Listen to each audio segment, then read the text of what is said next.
안교 교과해설 방송을 시작하겠습니다.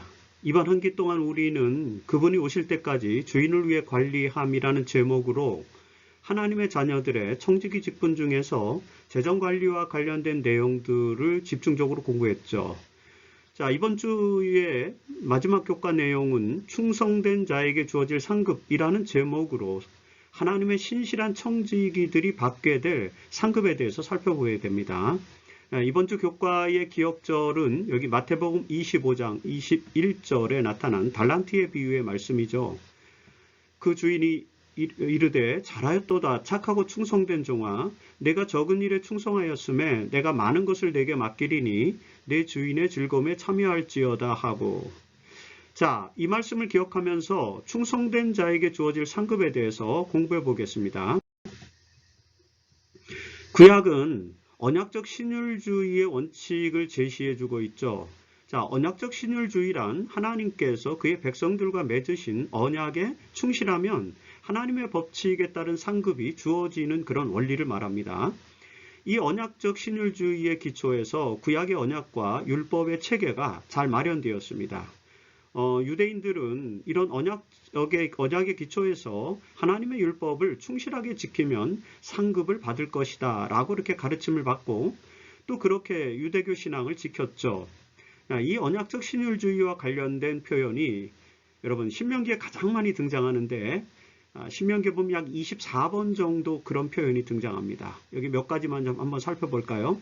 신명기 5장 33절에는 너희 하나님 여호와께서 너희에게 명령하신 모든 도를 행하라. 그리하면 너희가 살 것이요 복이 너희에게 있을 것이며 너희가 차지한 땅에서 너희의 날이 길리라 라는 기록이 있습니다. 그리고 신명기 6장 3절에는 이스라엘아 듣고 삼가 그것을 행하라. 그리하면 내가 복을 받고 내 조상들의 하나님 여호와께서 내게 허락하심과 같이 젖과 꿀이 흐르는 땅에서 내가 크게 번성하리라고 기록하죠. 그 다음에 신명기 7장 12절에는 너희가 이 모든 법도를 듣고 지켜 행하면 내 하나님 여호와께서 내 조상들에게 맹세하신 언약을 지켜 내게 이 은혜를 베풀 것이다 라고 기록합니다. 신명기 12장 28절에도요. 내가 내게 명하는 모든 말을 너는 듣고 지키라. 내 하나님 여호와의 목전에 선과 의를 행하면 너와 내 후손에게 영구히 복이 있으리라고 기록되죠. 자, 그리고 신명기 28장 1절에서 내가 내 하나님 여호와의 말씀을 삼가 듣고 내가 오늘 내게 명령하는 그의 모든 명령을 지켜 행하면 내 하나님 여호와께서 너를 세계 모든 민족 위에 뛰어나게 하실 것이다 라는 그런 기록이 있습니다. 자, 이처럼 신명기에는 언약적 신율주의에 대한 표현들이 풍성하게 나타나고 있습니다. 이런 말씀에 따라서 이스라엘 백성들은 하나님의 명령에 충실하면 복을 받을 것이라는 언약에 대한 충성된 신앙을 고백하였죠. 그런데 우리가 기억해야 할 것은 이 언약적 신율주의에서의 축복은 내세에서의 영원한 상급은 물론이고요. 지금 이 땅에서의 축복도 약속되어 있다는 것입니다.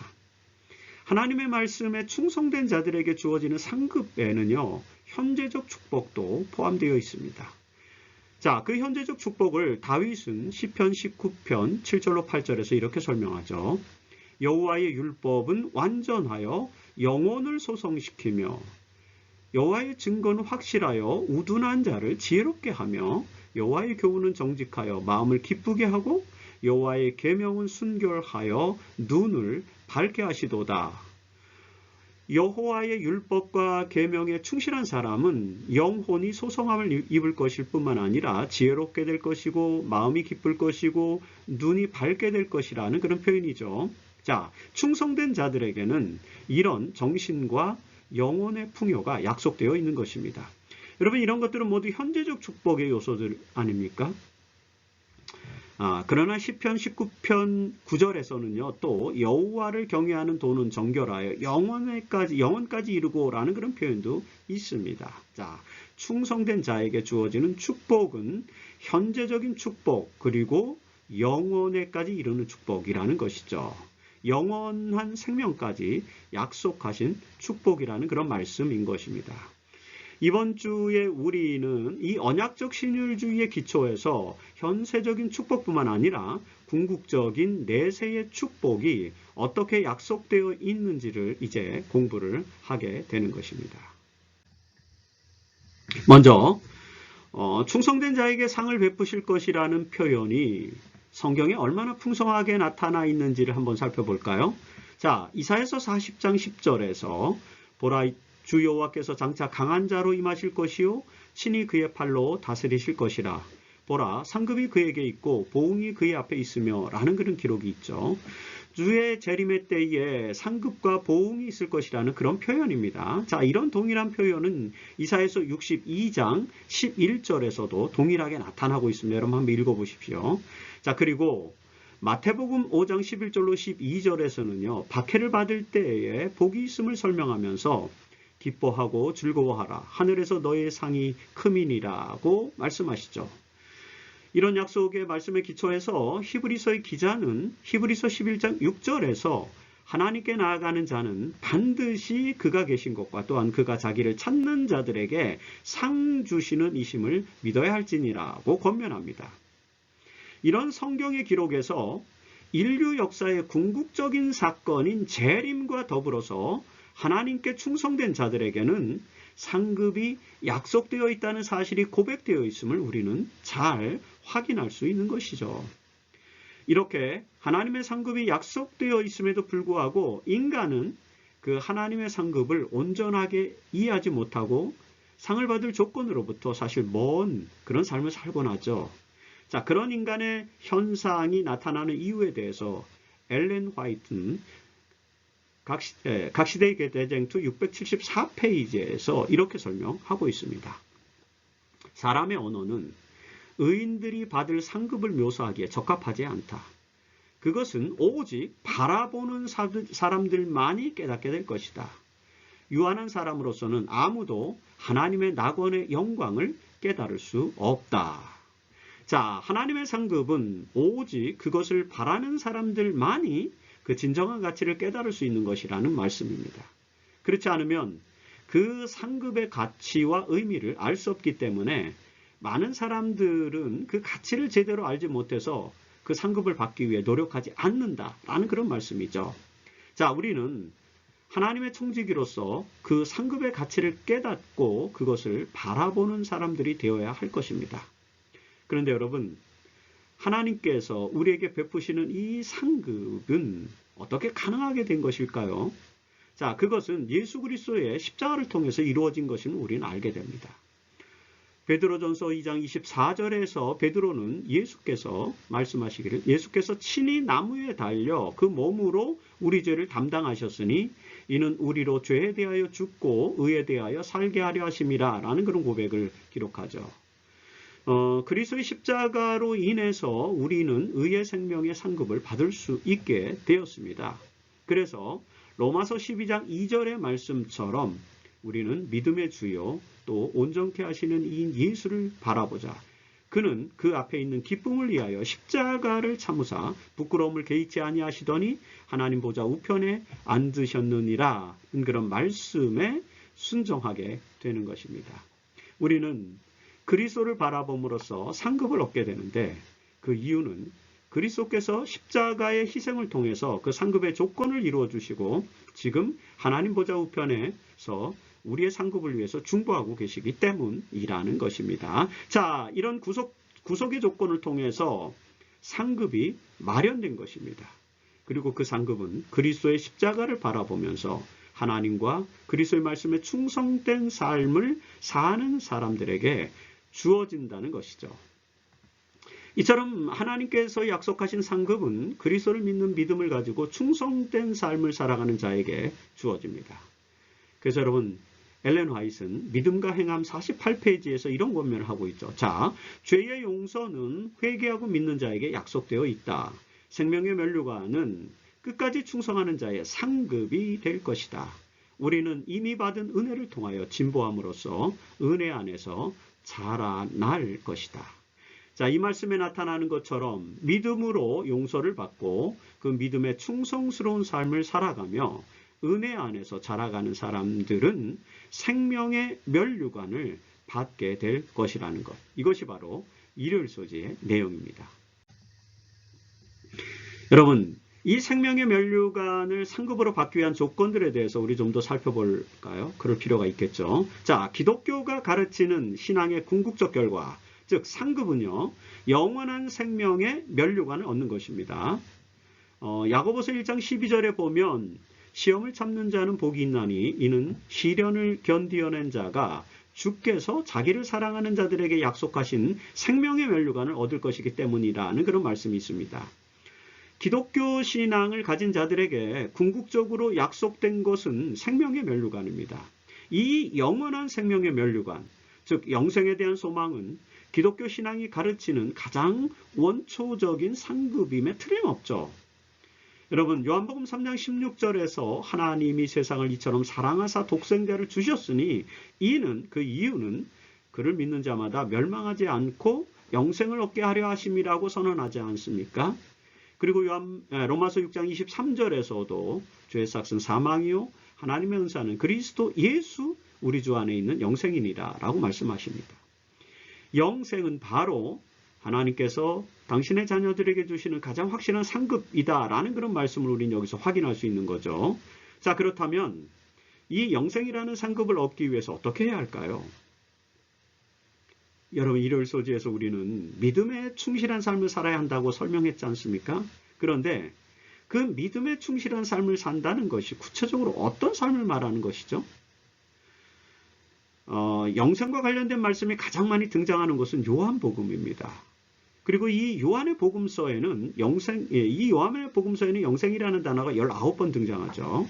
그 내용들을 우리가 살펴보면은 이런 것들입니다. 자, 요한복음 17장 3절에서는요. 영생은 곧 유일하신 참 하나님과 그가 보내신 자 예수 그리스도를 아는 것이다 라고 이렇게 설명하죠.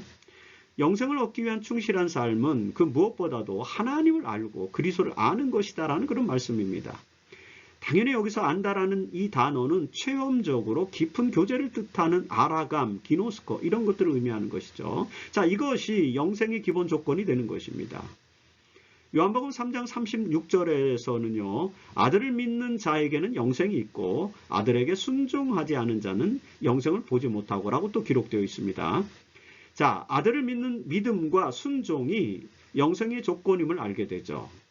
그리고 요한복음 6장 54절에는 내 살을 먹고 내 피를 마시는 자는 영생을 가졌고 마지막 날에 내가 그를 다시 살리리니 라는 그런 말씀이 있습니다. 여기서는 그리스도의 고난에 참여하고 그분의 삶을 받아들인다면 부활을 통해 영생을 얻게 된다라는 그런 말씀을 주고 있는 것입니다. 이 외에도 그리스도를 믿는 믿음과 순종함으로 영생에 이르게 된다는 말씀들이 요한의 글들에는 많이 나타납니다. 여러분, 사실 예수의 생애는 인간에게 영생을 상급으로 주기 위한 삶 그 자체이셨죠. 그의 탄생과 생애와 죽음과 부활은 인류로 하여금 죄의 싹신 사망으로부터 그리스도 안에 있는 영생으로 바꿔주기 위한 구속을 위한 과정이었습니다. 자, 그렇게 모든 구속의 경륜을 완성시킨 예수께서는 하늘로 승천하셨다가 이제 다시 와서 우리를 또 데려가실 것입니다. 여러분, 그 위대한 약속이 요한복음 14장 1절로 3절에 있음을 우리는 잘 알고 있죠. 여기서 예수께서는 내가 너희를 위하여 거처를 예비하러 가노니 가서 너희를 위하여 거처를 예비하면 내가 다시 와서 너희를 내게로 영접하여 나 있는 곳에 너희도 있게 하리라고 약속하셨습니다. 이 재림의 약속에 따라서 우리는 그리스도의 재림의 때에 영원한 생명의 면류관을 최종적인 상급으로 얻게 될 것이다 라는 사실을 이해하게 됩니다. 그리고 재림의 때 이 상급을 받기 위해서 우리는 생명의 부활을 또 경험해야 하죠. 다니엘서 12장 1절에 보면 예수께서 다시 오실 때에 땅의 티끌 가운데서 자는 자 중에서 많은 사람이 깨어나 영생을 받는 자도 있겠고 수치를 당하여서 영원히 부끄러움을 당할 자도 있을 것이다 라는 그런 말씀이 있죠. 여러분, 우리는 영생의 부활로 일어나야 합니다. 그 영생의 부활로 일어나기 위해서는 믿음과 순종의 생애를 살아야 한다고 엘렌 화이트는 부자와 선지자 208페이지에서 설명하고 있습니다. 이렇게 말씀하십니다. 하나님께서는 모든 생명이 영생을 얻도록 택하심을 입을 수 있는 조건을 당신의 말씀 가운데 제시하셨는데 그것은 그리스도를 믿는 믿음을 통하여 그분의 계명을 순종하는 것이다.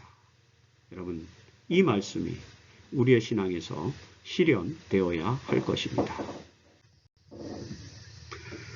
성경은 충성된 자들이 받게 될 상급이 또 새 예루살렘이다 라고 이렇게 소개하기도 합니다. 우리가 영원히 살 곳은 바로 이 새 예루살렘이라는 것이죠. 자, 이것은 매우 강력한 비유비입니다. 사실 새 예루살렘이라는 직접적인 이 표현은 성경에 2번 등장하는데 계시록 3장 12절과 계시록 21장 2절이죠. 자, 계시록 3장 12절에 이기는 자는 하늘에서 내려오는 새 예루살렘의 이름과 나의 새 이름을 그의 위에 기록하리라 라는 그런 기록이 있습니다. 자, 여기서 새 예루살렘이라는 단어가 등장하고요. 계시록 21장 2절에서도 내가 보매 거룩한 성 새 예루살렘이 하나님께로부터 하늘에서 내려오니 그 준비한 것이 신부가 남편을 위하여 단장한 것 같더라는 그런 기록이 나옵니다. 이 두 기록에서 우리는 승리한 백성들이 새 예루살렘에서 살게 될 것임을 알게 됩니다. 우리는 성경을 통해서 새 예루살렘에 대한 몇 가지 내용을 이해할 수 있습니다. 자, 첫째, 새 예루살렘은 하나님의 자녀들이 영원히 살게 될 궁극적인 장소라는 것입니다. 하나님은 이스라엘 백성들에게 예루살렘에 정착해서 살도록 하셨던 것처럼 이제 하나님의 백성들이 영원히 살게 될 처소를 또 계획하셨습니다. 히브리서 11장 10절에서 아브라함은요, 히브리서의 기자는 아브라함이 하나님이 계획하시고 지으실 터가 있는 성을 바랐습니다 라는 그런 기록을 하고 있는데요. 바로 이 성이 하늘에 마련되어 이 땅에 내려오게 될 새 예루살렘 성이죠. 모든 하나님의 백성들은 하나님께서 지으시고 마련하신 새 예루살렘에서 이제 영원한 삶을 살게 될 것이다 라는 그런 약속이 있습니다. 그리고 둘째, 새 예루살렘은 하나님의 장막이 있어 하나님과 그 백성들이 함께 거하는 곳이 된다는 것입니다. 계시록 21장 3절에 보면 새 예루살렘 성은 하나님의 장막, 스케네가 있다는 것이죠. 하나님의 장막이 사람들과 함께 있음에 하나님이 그들과 함께 계시니라고 기록된 곳이 바로 새 예루살렘이죠. 여기서 하나님의 장막이라고 표현된 이 표현은 광야에서 세워진 성막과 동일한 표현이죠. 광야에서 성막을 세운 목적은 하나님께서 이스라엘 중에 거하기 위함이었습니다. 레위기서 26장 11절로 12절에 보면 내가 내 성막을 스케네를 너희 중에 세우리니 나는 너희의 하나님이 되고 너희는 내 백성이 될 것이니라고 기록합니다. 자, 성막을 세우신 목적이 백성들과 함께 하시기 위함이었다라고 하는 것이죠. 이것과 마찬가지로 하늘에서 내려온 새 예루살렘에는 하나님의 장막이 있는데 그것은 하나님이 그들과 함께 계시리니 그들은 하나님의 백성이 되고 하나님은 친히 그들과 함께 계시기 위함이다라고 계시록 21장 3절에 표현하고 있는 것입니다. 자, 이 계시록의 표현이 레위기의 표현과 동일하지 않습니까? 이는 장막이 하나님이 그의 백성들과 함께 하시는 상징이라는 사실을 우리에게 알게 해주는 것이죠. 이처럼 새 예루살렘은 하나님의 장막, 즉 하나님의 보좌, 그리고 보좌가 있고 하나님께서 함께 하시는 곳이다 라는 것을 우리는 알 수 있습니다. 그리고 셋째, 새 예루살렘은 부조리한 모든 삶의 요소가 사라진 곳이라는 것입니다.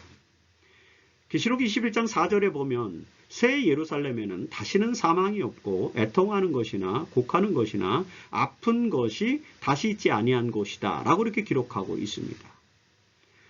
낙원에서 쫓겨난 이후로 인간은 슬픔과 아픔과 사망의 고통 속에서 살아왔죠.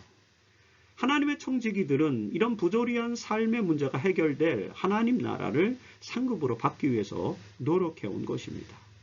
이 새 예루살렘에서는 그래서 사망이 없다는 것인데 이 사망이 없다는 것은 이것이 바로 우리에게 매우 중요한 상급이다라는 사실을 알게 해주는 것입니다.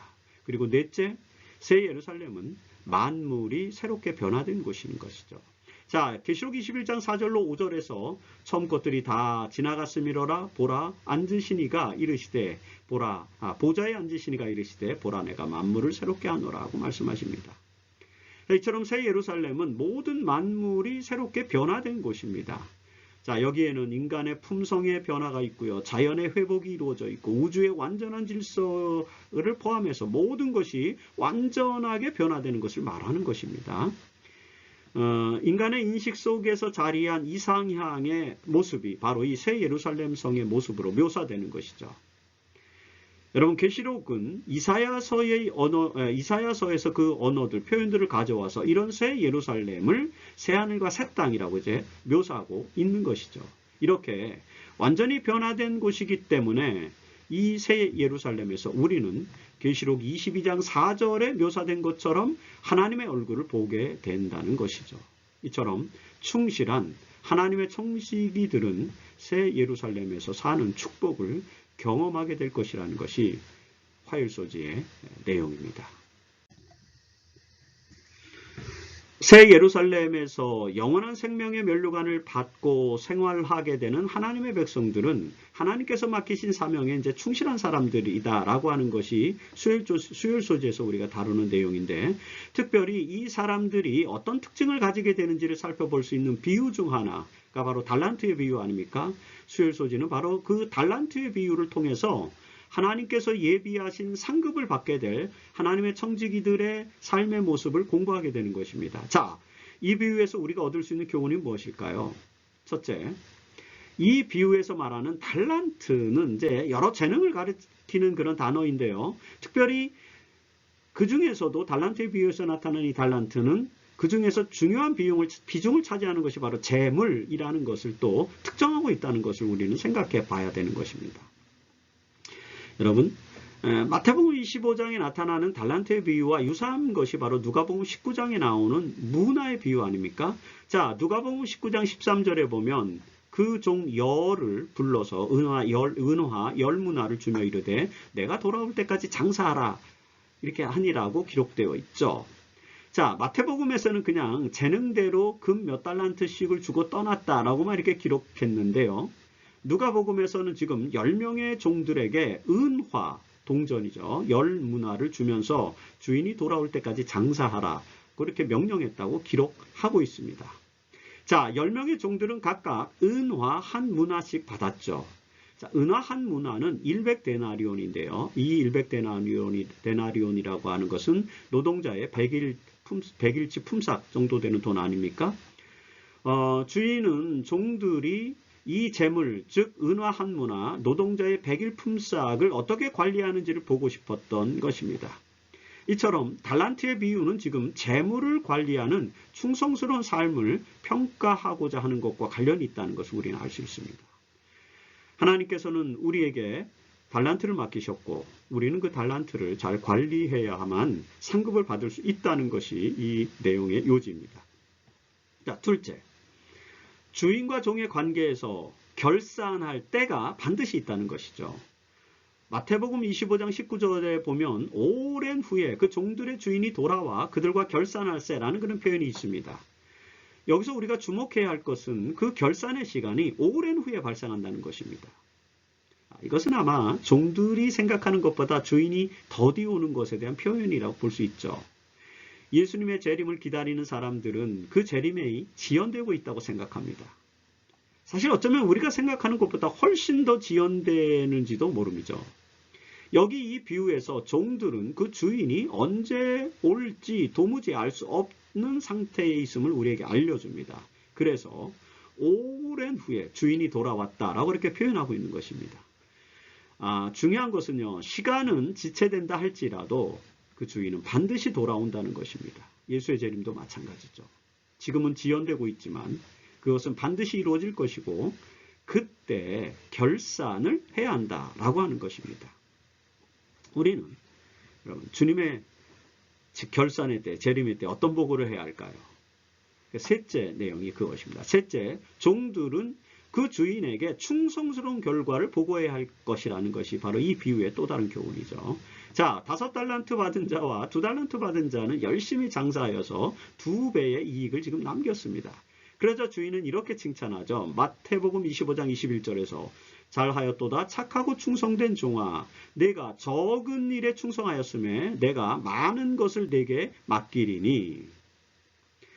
주인은요 작은 일에 충성된 종들에게 착하고 충성된 종이라는 칭찬을 지금 하십니다. 그리고 아무리 작은 일이라도 충성된 삶을 사는 사람들에게는 이제 많은 것을 또 맡기겠다라고 약속하시죠.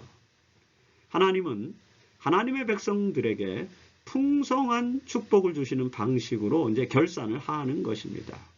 여러분, 우리가 아무리 작은 일이라 할지라도 그것에 충성하면 하나님은 모든 것에 충성된 것으로 인정해 주신다는 것이 세 번째 교훈입니다. 그리고 이제 넷째 교훈. 하나님의 결산의 시간에 우리가 받게 될 궁극적인 상급은 주인의 즐거움에 참여하는 것이다 라는 것입니다. 마태복음 25장 21절로 23절에서 동일하게 내 주인의 즐거움 카라 즐거움에 참여할지어다 라고 이렇게 축복하시는데요. 여러분 하나님의 충성된 백성들이 이제 결산할 때에 하나님께로부터 받을 상급은 충성에 대한 칭찬과 그리고 이제 그 재물을 더 받는 것과 더불어서 함께 주인의 즐거움에 참여하게 한다라고 하는 것이 바로 이 결산 때 우리에게 주는 축복인 것이죠. 여기서 주인의 즐거움에 참여한다는 이 표현은 주님과 함께 잔치에 참여하는 것을 나타내는 그런 용어인 것입니다. 계시록 3장 20절에서 라우디게아 교회에게 보내는 권면에 나타나는데 그 권면에서 보면 하나님은 내가 그와 더불어 먹고 그는 나와 더불어 먹으리라는 상급이 주어지는데 바로 이 상급이 주인의 즐거움에 참여하는 상급과 동일한 것이다 라고 우리는 그렇게 볼 수 있습니다. 자, 예수님께서는 충성된 자들에게는 반드시 이런 상급을 주시겠다고 지금 약속해 주시는 것입니다. 이제 우리는 신실한 하나님의 청지기로서 하나님께서 준비해 주신 그 상급을 바라보는 믿음을 가져야 하는데요. 바울은 빌립보서 3장 14절에서 그리스도 예수 안에서 하나님이 그 위에 부르신 부름의 상을 위하여 우리는 달려가노라는 그런 믿음의 고백을 하게 됩니다. 자, 이 바울의 고백처럼 우리 모두는 이제 하나님의 부르심에 충성되게 응하여 그 부름의 상을 위하여 달려가는 실천하는 그리스도인이 되어야 할 것입니다. 그것이 신실한 청지기의 삶의 자세에서 나타나는 아주 기초적이고 첫 번째 그런 삶의 모습이라고 하는 것입니다. 하나님의 부르심에 충성되게 응하여 부르심의 상을 위하여 달려가는 실천하는 그리스도인이 되어야 한다라고 하는 것이죠. 그런데 믿음의 부르심의 상을 위해 달려가다 보면 이것이 항상 영광의 길로만 가는 것은 아니라는 것이 또 우리가 생각해 봐야 될 그런 교훈이죠. 자, 믿음의 길은 종종 고난의 길로 이어지기도 하죠.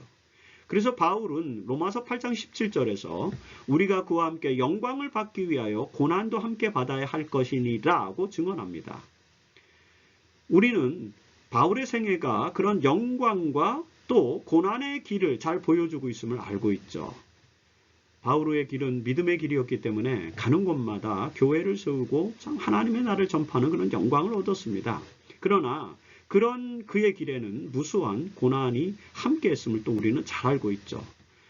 고린도후서 11장에서 바울은 그 믿음의 길에서 어떤 고난을 당했는지 아주 자세하게 소개를 하고 있습니다. 특별히 고린도후서 11장 23절에서 바울은 내가 수고를 넘치도록 하고 또 옥에 갇히기도 하고 더 많이 하고 매도 수 없이 맞고 여러 번 죽을 뻔하였으니라는 그런 고백의 기록을 남깁니다. 그리고 그 이후에 33절까지 이 나열된 그의 고난의 행군은 사실 보통 사람은 감당하기 어려운 그런 고난의 연속이었죠. 그러나 바울이 이런 고난의 길을 갈 수 있었던 것은 하나님께서 준비해 주신 상급을 바라보았기 때문이었습니다. 그래서 바울은 빌립보서 3장 14절에서 내가 표대를 향하여 부르신 부름의 상을 위하여 달려갔다라고 이렇게 간증하는 것입니다. 이런 충성스러운 바울의 믿음의 행보가 우리에게도 필요하다는 것 기억하시기 바랍니다. 여러분, 바울은 믿음의 길에서 만난 고난을 이기기 위해서 믿음의 또 선한 싸움을 싸우라고 이제 우리에게 권고하죠. 디모데전서 6장 12절에서 믿음의 선한 싸움을 싸우라, 영생을 취하라, 이를 위하여 네가 부르심을 받았고 라고 이렇게 호소합니다. 자, 하나님께서는 우리에게 상급을 주시기 위해서 부르셨는데 그 부르심의 자리는 믿음의 선한 싸움을 싸우는 전쟁터였다는 것입니다. 이 믿음의 선한 싸움에서 승리하기 위해서는 자족하는 마음으로 경건한 삶을 살아야 하며, 그리고 부하고자 하는 욕심을 또 버려야 하고 탐심을 또 멀리해야 한다라고 하는 것, 이것이 이제 디모데전서 6장 6절로 10절에서 이제 말씀하는 그런 말씀의 요지인 것입니다. 그리고 여러분, 특별히 바울은 디모데전서 6장 11절에서 이 믿음의 선한 싸움에서 승리하려면 의와 경건과 믿음과 사랑과 인내와 온유를 따르라고 이렇게 권면하죠. 자, 바울이 무수한 고난에서도 승리하여서 부르신 부름의 상을 받을 수 있었던 것은 바로 이런 신앙의 덕목들요, 의와 경건과 믿음과 사랑과 인내와 온유와 같은 그런 신앙의 덕목들을 따르는 믿음의 삶을 살았기 때문이었음을 우리는 배워야 하는 것입니다. 믿음의 선한 싸움에서 승리하는 삶을 살았던 이 사도 바울의 마지막 고백은 우리에게 항상 감동으로 다가오죠. 여러분, 그 믿음의 고백은 디모데후서 4장 6절로 8절에 디모데에게 보내는 권면에서 기록되어 있습니다. 우리가 잘 아는 말씀이죠. 읽어볼까요? 전제와 같이 내가 벌써 부어지고 나의 떠날 시각이 가까웠도다. 나는 선한 싸움을 싸우고 나의 달려갈 길을 마치고 믿음을 지켰으니 이제 후로는 나를 위하여 의의 면류관이 예비되었으므로.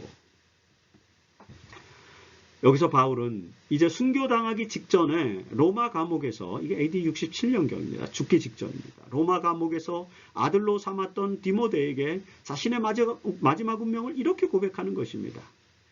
그는 이제 자신의 생명을 관제, 여기 전제라고 번역된데 관제라는 것과 동일한 말입니다. 관제와 같이 부어서 제단 위에 부어지는 그런 것을 말하는 거죠. 관제와 같이 부어서 앞에 놓여있는 희생을 피하지 않고 받아들였습니다. 바울은. 그것은 그의 믿음의 선한 싸움을 마무리하게 될 것이었습니다.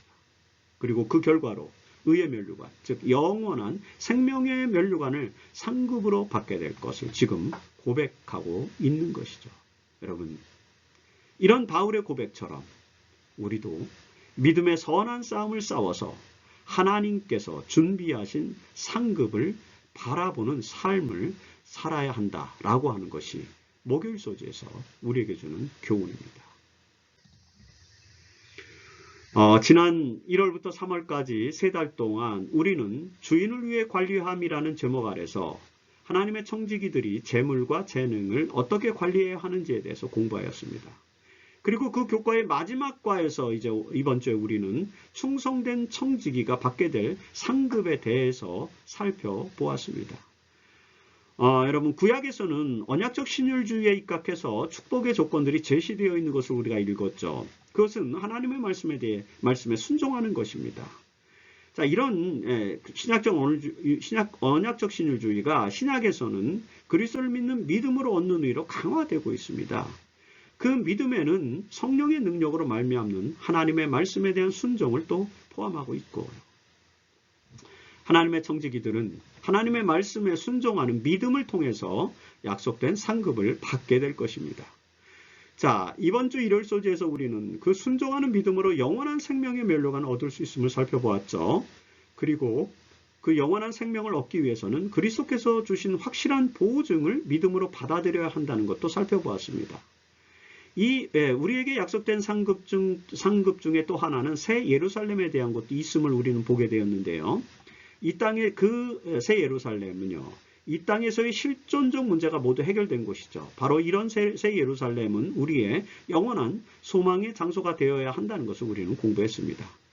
그리고 그 새 예루살렘을 상급으로 받게 될 사람들은 달란트의 비유에서 나타난 것처럼 작은 것에 충성해야 함을 살펴보았고요. 그리고 그 상급은 이 땅에서 우리가 겪는 모든 고난을 인내하며 소망할 수 있는 것임을 우리는 살펴보았습니다. 엘렌 화이트는 이번 주 교과를 마무리할 수 있는 그런 말씀으로 교회증언 3권 365페이지에서 이런 권면을 우리에게 남기십니다. 불멸의 영광과 영생은 우리 구주께 순종하는 자들에게 주님으로부터 주어지는 상급이다. 그분은 그들이 그분의 이름을 통하여 그리스도인 품성을 완성하는 일을 가능하게 하셨으며 그분이 그들을 위하여 승리하신 것처럼 그들이 그들 자신을 위하여 승리하는 일이 가능하게 하셨다. 그분은 자신의 생애를 통하여 한 모범을 주시고 그들이 어떻게 승리할 수 있는지를 보여주셨다. 불멸의 영광과 영생을 얻기 위해서 우리는 하나님의 충성스러운 종들이 되어야 한다는 그런 말씀이죠. 그리스도 이름으로 우리는 그 충성스러운 종들은 승리할 수 있다라는 그런 말씀입니다. 자, 예수 그리스도의 승리의 모본으로 우리가 승리할 수 있다라는 이 놀라운 말씀의 기초에서 승리의 축복을 경험하게 되는 저희 모두가 되기를 간절히 바랍니다. 지난 한 기 동안에 우리는 그분이 오실 때까지 주인을 위해 우리의 재물과 재능을 관리해야 한다는 청지기 사명에 대해서 살펴보았습니다. 하나님의 자녀로서 신실한 청지기가 되어서 주님의 것을 잘 관리하고 약속의 상급을 받는 우리 모두가 되기를 간절히 바랍니다. 이제 2023년 1기를 마치고 다음 주부터는 2기를 공부하게 될 것입니다. 다음 주부터 우리는 3달 동안 새 천사의 기별이라고 하는 주제를 가지고 공부하게 되죠. 마지막 시대에 주어진 이 기별을 올바로 이해함으로 우리의 기별과 사명을 깊이 이해하는 한 기가 되어야 할 것입니다. 이런 기대감을 가지면서 또 이번 한 기 동안의 모든 교과를 마무리하면서 우리가 충성스러운 하나님의 청지기로 살아갈 것을 결심하면서 이제 그 충성스러운 하나님의 청지기로서 결심한 우리가 새 천사의 기별을 가지고 어떻게 우리의 정체성과 사명을 확장시키면서 하나님의 나라의 도래를 준비할 것인지에 대해서 기대하는 그런 마음을 가지시면서 이번 주 교과 해설 방송을 모두 마치도록 하겠습니다.